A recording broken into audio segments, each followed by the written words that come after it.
Welcome dear students. हम पढ़ रहे हैं क्लास 9th की साइंस का chapter number 3 atoms and molecules और ये मेरा उसका थर्ड वीडियो है। आज बच्चों हम पढ़ने वाले हैं दो नए टॉपिक। पहला टॉपिक है सिंबल ऑफ एलिमेंट्स और सेकंड हमारे पास है relative atomic mass of elements. तो हम फर्स्ट में आते हैं सिंबल ऑफ एलिमेंट। अब दिमाग में क्वेश्चन आता है कि एलिमेंट के सिंबल की रिक्वायरमेंट क्यों हुई। होता क्या है, जब कोई केमिकल रिएक्शंस होती है और हम उस केमिकल रिएक्शंस की केमिकल इक्वेशन लिखते हैं तो उस इक्वेशन में हम केमिकल के नेम को नहीं लिख सकते। जो रिएक्टेंट पार्टिसिपेट करते हैं उनको नेम को नहीं लिख सकते। तो हमें क्या नीड हुई, एक शॉर्ट हैंड मेथड कि हम एलिमेंट को जल्दी से कैसे एक्सप्रेस कर दे। तो हमें नीड किसकी हुई, उस एलिमेंट के सिंबल की नीड हुई। तो सबसे पहले जो साइंटिस्ट थे जिन्होंने सिंबल देने की ट्राई करी और उनको यूज भी लिया वो थे सर जॉन डाल्टन। लेकिन उनके जो सिंबल्स थे उनमें कुछ ना कुछ प्रॉब्लम थी। तो फिर IUPAC ने एक कुछ रूल्स दिए हैं और उस रूल्स के अकॉर्डिंग एटम्स के सिंबल दिए जाते हैं। हम चलते हैं सिंबल ऑफ एलिमेंट्स में। फर्स्ट हमारे पास क्या टाइम बचाने का एक तरीका है क्योंकि इसमें केवल थ्योरी का पोर्शन है। तो सिंबल ऑफ एलिमेंट क्या है, एक सिंबल जो है वो एक मेथड है जिससे हम उस एलिमेंट को रिप्रेजेंट कर सकते हैं। तो क्या है सिंबल, उस एलिमेंट को रिप्रेजेंट करने का शॉर्ट वे है।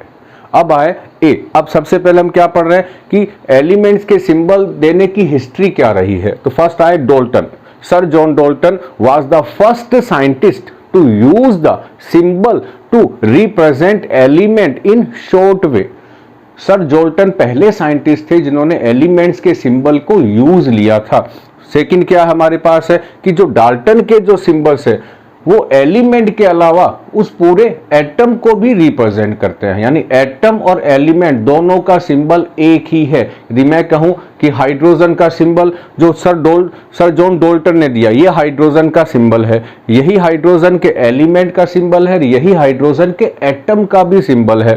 थर्ड आए हमारे पास Dalton symbols for elements were difficult to draw. इनको बनाना आसान नहीं है, इनको याद रखना आसान नहीं है और इनको यूज लेना भी आसान नहीं है। तो हुआ क्या, Dalton symbols for elements were difficult to draw, बनाने में डिफिकल्ट है, रिमेंबर याद रखने में आसान नहीं है, एंड इनकन्वीनियंट टू यूज, इनको यूज लेना आसान नहीं है। तो हुआ क्या कि हमें फिर क्या हुई, नए एलिमेंट्स की नीड हुई कि सिंबल्स जो हैं वो डाल्टन के ठीक ठाक नहीं है, कुछ नए सिंबल्स देने की ट्राई हुई। तो स्वीडन के साइंटिस्ट थे बर्जीलियस, जे बर्जीलियस, उन्होंने प्रपोज्ड किया कि जो एलिमेंट का सिंबल है उसके नेम के पहले लेटर के बेस पे दिया जाए। तो फोर्थ पॉइंट आता है हम लोग, बर्जीलियस कौन है, जे बर्जीलियस स्वीडन साइंटिस्ट है। Proposed that the first letter of name of element be used as its symbol. क्या सजेस्ट किया, क्या प्रपोज्ड किया कि एलिमेंट का जो नेम है उसका पहला लेटर कहाँ आना चाहिए, एलिमेंट के सिंबल में आना चाहिए। और इनकी जो एडवाइस थी जो उन्होंने प्रपोज किया था उसका IUPAC ने यूज लिया और IUPAC ने अपनी थ्योरी दे दी सिंबल्स को लेकर। IUPAC क्या है, international union of pure and applied chemistry है। और इन्होंने क्या रूल दिए, रूल नंबर 1 और रूल नंबर 2, बेसिक रूल 2 ही है इनके। क्या कहा, फर्स्ट रूल में क्या कहा कि जो एलिमेंट का सिंबल है वो उसके नेम का पहला लेटर से ही दिया जाएगा। दी नीड हुई कि एक और लेटर चाहिए तो बाकी जो बचे हुए उसके नेम में लेटर हैं उनमें से कोई भी लेटर यूज में ले लिया जाएगा।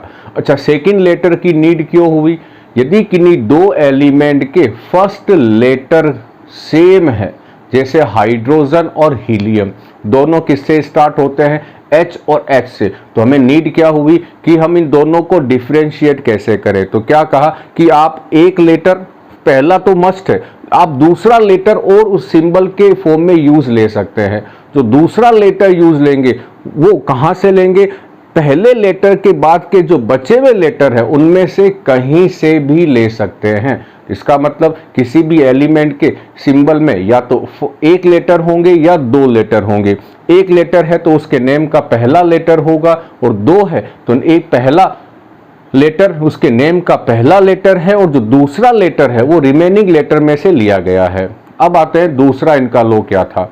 दूसरा था कि जब भी हम किसी भी एलिमेंट के सिंबल लिखेंगे, याद रखना हम बहुत बार ये गलतियां कर जाते हैं, जब भी हम सिंबल लिखेंगे तो पहला लेटर उस सिंबल का कैपिटल होगा और यदि दूसरा लेटर उसके सिंबल में है तो वो स्मॉल लेटर में लिखा जाएगा। अब आते हैं दो रूल्स पढ़ लेते हैं। The symbol of elements is the first letter, या तो केवल फर्स्ट लेटर से हो जाएगा सिंबल, और the first letter and another letter, another है सेकंड लेटर नहीं है, कोई भी हो सकता है बाकी वाला, another letter of the English name और लैटिन नेम। अब ये काम की लाइन है, जो सिंबल दिया जाएगा या तो उसका इंग्लिश नेम से दिया जाए या उसके लैटिन नेम से दिया जाए। तो क्या है कि हमारे बहुत सारे ऐसे एलिमेंट्स हैं जिनका लैटिन में नेम अलग है और इंग्लिश में नेम अलग है। जैसे एग्जांपल सोडियम, SODIUM, ये इंग्लिश नेम है और इसका जो लैटिन नेम है वो है नेट्रियम। तो इसका सिंबल इंग्लिश नेम से नहीं दिया गया है, इसका नेम किससे दिया गया है, लैटिन नेम से दिया गया है। तो सिंबल किससे दिए जा सकते हैं, या तो उसके इंग्लिश नेम से दिए जाएं या उसके लैटिन नेम से दिए जाएं। सेकंड पॉइंट, यदि उसके अंदर दो लेटर है सिंबल के अंदर तो हमें क्या काम करना है, फर्स्ट लेटर हमेशा कैपिटल लेटर होगा, दूसरा फर्स्ट लेटर हमेशा उसके नेम का फर्स्ट लेटर ही होगा, सेकेंड लेटर कैसा होगा, हमेशा स्मॉल लेटर होगा और वो बाकी रिमेनिंग लेटर में से पॉसिबल है। जैसे मैं एग्जांपल लिखता हूं यहां पर, ये रूल कहां हम गड़बड़ कर जाते हैं, CO और CO ये दोनों अलग अलग है बच्चों, ये मॉडर्न सिंबल है। ये CO जो है ये एक एलिमेंट है जिसका नाम है cobalt, first letter capital second small है, यहां दोनों लेटर कैपिटल है, ये है कार्बन मोनोऑक्साइड है ये। तो जरूरी क्या है कि जब हम एलिमेंट्स के सिंबल लिखें तब ये हम ध्यान रखें कि पहला letter capital second letter small है तो वो क्या है, वो किसी एलिमेंट का सिंबल है। दोनों कैपिटल है इसका मतलब वो एलिमेंट, दोनों अलग अलग एलिमेंट है, वो मॉलिक्यूल है। अब यहां देखो एग्जाम ये चेक करते हैं, डाल्टन के सिंबल डिफिकल्ट क्यों थे, इस तरह के डाल्टन ने सिंबल दिए थे, ये जो लिखे हैं सर्किल के फॉर्म में, और बाद में जो मॉडर्न मेथड है उसमें ऐसे सिंबल दिए गए हैं। तो याद रखना कौन सा आसान है, ये याद रखना आसान है, लिखना आसान है और यूज लेना भी आसान है। तो इसलिए डाल्टन के सिंबल क्या हो गए थे, डिस्कार्ड कर दिए गए थे, हटा दिए गए थे, उनका यूज हम अब नहीं लेते हैं। अब आते हैं, मैं कुछ एग्जाम्पल देता हूं डाल्टन के फॉर्म से। यदि डाल्टन का मैं यूज लेता और मैं H2O का फॉर्मूला लिखता, H2O का, तो मैं कैसे लिखता, मॉडर्न मेथड से हम ऐसे लिखते हैं, डाल्टन का यूज लेते हैं हम ऐसे लिखते हैं, ये ऐसे लिखते हैं। अब देखो इन दोनों में से आसान इजी वे कौन सा है, H2O को याद रखना, H2O को इस तरह से लिखें या ऐसे लिखें, सिंपल सा है कि ये इस तरह से आसान है। अब हम कहाँ चलते हैं, मैं कुछ आपको एलिमेंट्स के नेम और उसके सिंबल बता देता हूँ, कौन कौन से एलिमेंट्स और उनके सिंबल, लैटिन वाले भी और इंग्लिश वाले भी। चलिए हम आगे चलते हैं। तो यहाँ देखें मैंने कुछ सिंबल्स लिख दिए हैं, फटाफट हम इनको चेक कर लेते हैं। हाइड्रोजन का सिंबल H से स्टार्ट हुआ, H सिंबल हो गया। हीलियम, यहाँ भी हाइड्रोजन था, H था, यहाँ भी H था, तो यहाँ एक सेकंड लेटर दे दिया H के बाद E यहाँ सेकंड लेटर है, लेकिन हम बाकी बचे हुए में से कहीं से भी क्या ले सकते हैं, सेकंड लेटर, इन पूरे में से कहीं से भी ले सकते हैं। लिथियम का सिंबल Li, बेरिलियम का सिंबल Be, बोरोन का सिंबल B, ये देखो ये पहला लेटर, पहला, और यहाँ सेकंड भी है, यहाँ फर्स्ट और सेकंड है हमारे पास। कार्बन का पहला लेटर, नाइट्रोजन का पहला लेटर, ऑक्सीजन का पहला लेटर, फ्लोरीन का पहला लेटर, नियोन का पहला और दूसरा लेटर। जरूरी नहीं है सेकंड लेटर सेकंड ही ले हम। मैग्नीशियम का देखें M और यहाँ से G लिया हुआ तो Mg, एल्यूमिनियम का Al, सिल्वर का, सिलिकॉन का S और I, फॉस्फोरस का P, सल्फर का ये S, क्लोरीन का यहाँ से C लिया है और यहाँ से L लिया हुआ है, Cl है ये। आर्गन का A और R, दो लेटर हैं यहाँ पर यूज लिए हुए हैं। कैल्शियम का C और A, तो ये क्या हुए हैं, ये सारे जो सिंबल दिए हुए हैं ये इंग्लिश नेम से दिए हुए हैं। ये सारे इनके जो नेम हैं ये इंग्लिश नेम हैं, इनके ये नेम हो गए इंग्लिश नेम और ये हो गए उनके सिंबल। अब ये जो एग्जाम्पल आपके सामने, ये जो टेबल है इसमें मैक्सिमम नहीं, सारे के सारे कौन से एग्जाम्पल है, वो हैं जिनके सिंबल उनके लैटिन नेम से दिए हुए हैं। चेक करते हैं, या मैंने उनका इंग्लिश नेम भी लिखा है और ये लैटिन नेम भी है। तो लैटिन नेम क्या है, नेट्रियम, और यहाँ से क्या दिया गया, Na, जबकि इसका इंग्लिश नेम क्या है, सोडियम है। केलियम लैटिन नेम है, यहाँ से के आ गया, ये के, और इसका इंग्लिश नेम क्या है, पोटेशियम है। फेरम आयरन का लैटिन नेम है और इसका इंग्लिश में नेम तो आयरन है, ये एफ ही हो गया, यहाँ इसका सिंबल हो गया। अब देखो यहाँ एफ है, तो एफ तो पहले आ चुका था, फ्लोरीन, तो यहाँ में किसकी नीड हुई, सेकेंड लेटर की भी नीड हुई है।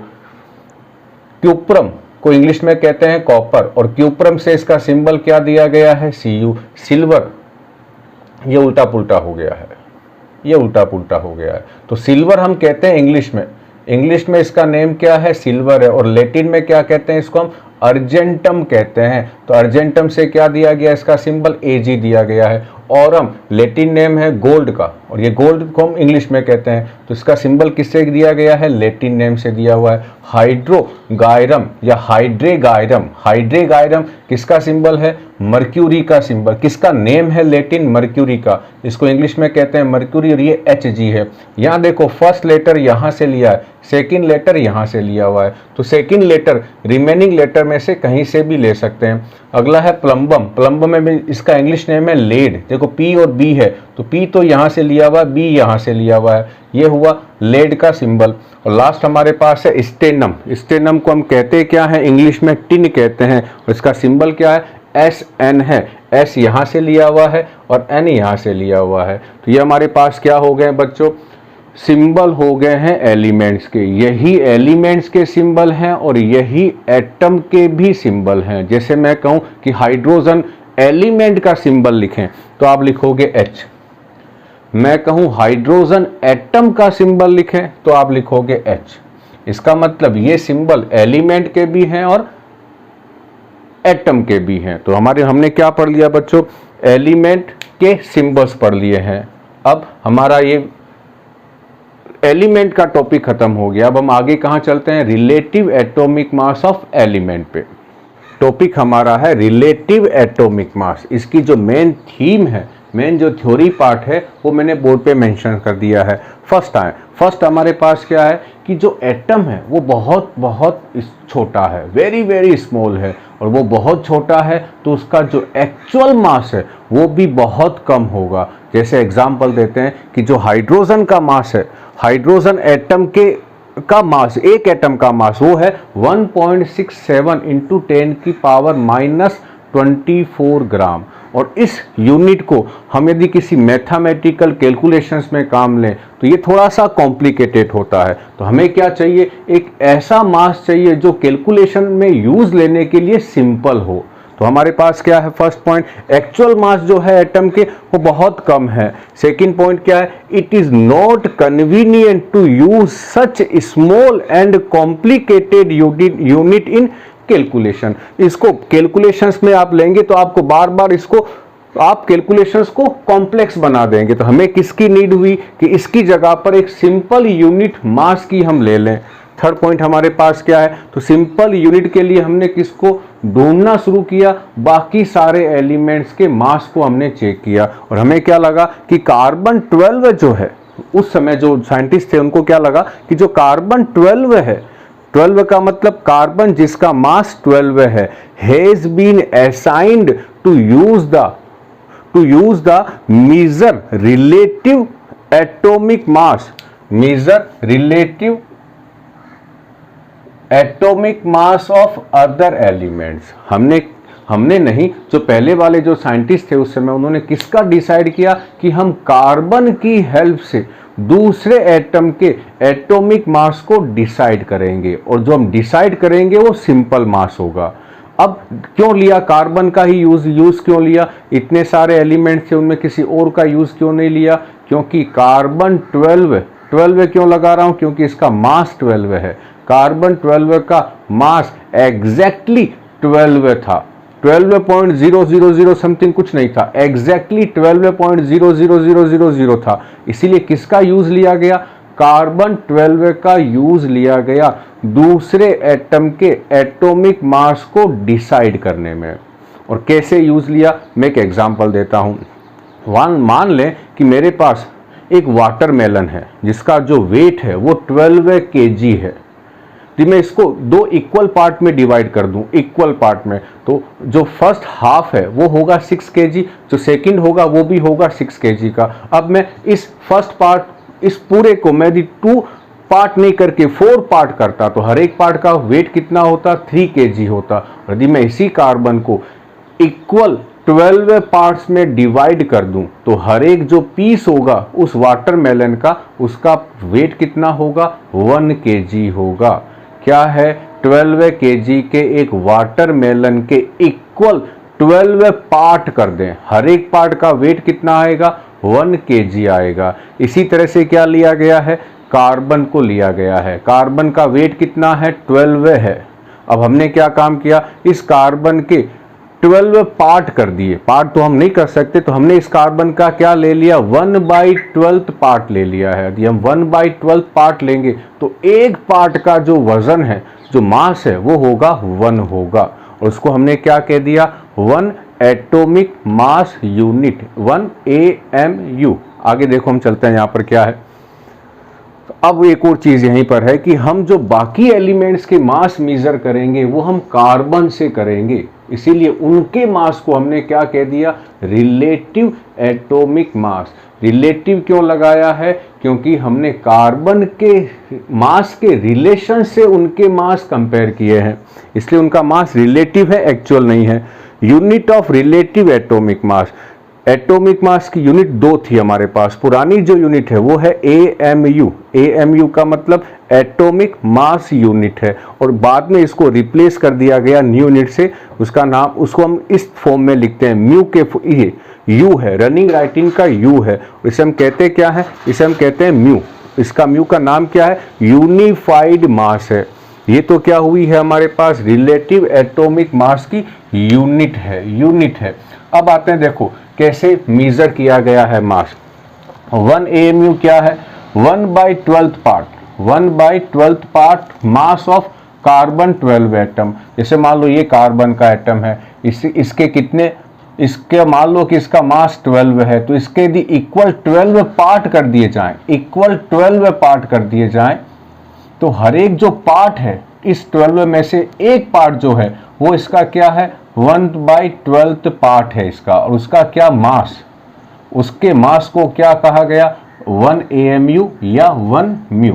क्या है, 1 AMU क्या है, 1/12 मास ऑफ कार्बन 12। इस कार्बन के 12 इक्वल पार्ट करने के बाद एक पार्ट का, उस 12 में से एक पार्ट का जो मास है वो हमने क्या लिया है, 1 AMU या 1 म्यू कहा है।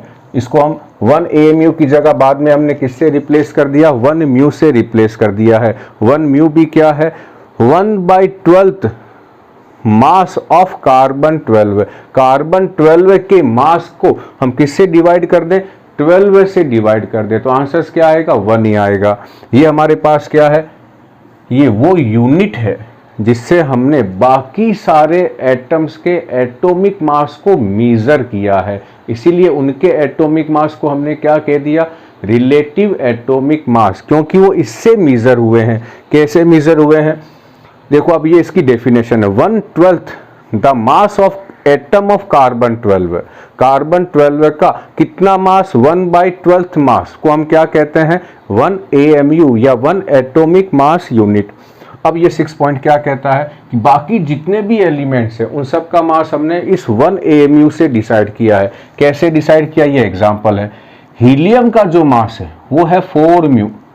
क्यों है 4 म्यू, 4 म्यू कैसे आया, क्योंकि हीलियम का एक एटम इससे 1 म्यू से 4 गुना ज्यादा भारी है, यानी हीलियम का जो एक एटम है इस 1 म्यू से कितने टाइम्स ज्यादा हेवियर है, 4 टाइम्स हेवियर है। तो हमने हीलियम का मास कितना कह दिया, 4 म्यू। इसी तरह से ऑक्सीजन का जो एक एटम है वो 1 म्यू से 16 टाइम्स ज्यादा हेवी है, तो हमने क्या कह दिया कि ऑक्सीजन का मास कितना हुआ है, 16 म्यू। सिंपल सा एक और मैं समझा दूं, ये पॉसिबल नहीं है जो मैं आपको समझा रहा हूं, कि हमने एक तराजू ले लिया, एक तराजू पे हमने किसको रख दिया, ऑक्सीजन को, सेकंड पे किसको रख दिया, म्यू को रखा, एक म्यू को रखा तो ऑक्सीजन भारी था, हम एक और म्यू लेके आए, अभी भी ऑक्सीजन भारी है, 10 म्यू कर दिए, अभी भी ऑक्सीजन भारी है, 16 म्यू जो ही रखे हमने तराजू के एक पार्ट में, जो ही 16 म्यू रख दिए,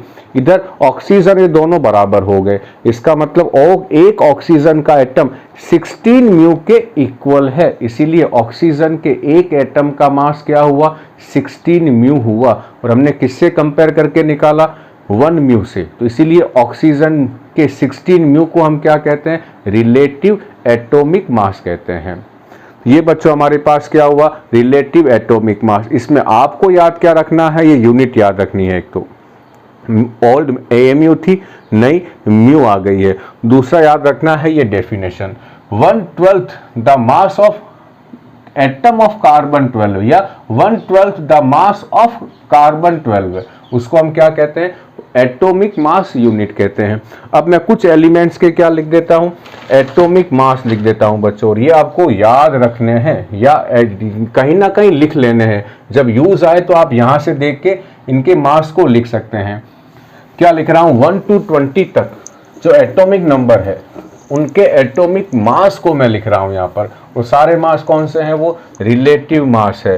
तो फर्स्ट कौन सा लिखें, हाइड्रोजन का मास 1 म्यू है, हीलियम का मास 4 म्यू है, लिथियम का मास जो है वो 7 म्यू है, बेरिलियम का जो मास है वो 9 म्यू है, बोरोन का जो मास है वो 11 म्यू है, 11, कार्बन का मास 12 म्यू है, नाइट्रोजन का मास 14 म्यू है, ऑक्सीजन का मास 16 म्यू है, फ्लोरीन का मास 19 म्यू है, फ्लोरीन के बाद हमारे पास नियोन का मास 20 म्यू है, सोडियम का मास 23 म्यू है, मैग्नीशियम का मास 24 म्यू है, एल्यूमिनियम का मास 27 म्यू है, सिलिकॉन का मास 29 म्यू है, सल्फर का मास 32 म्यू है।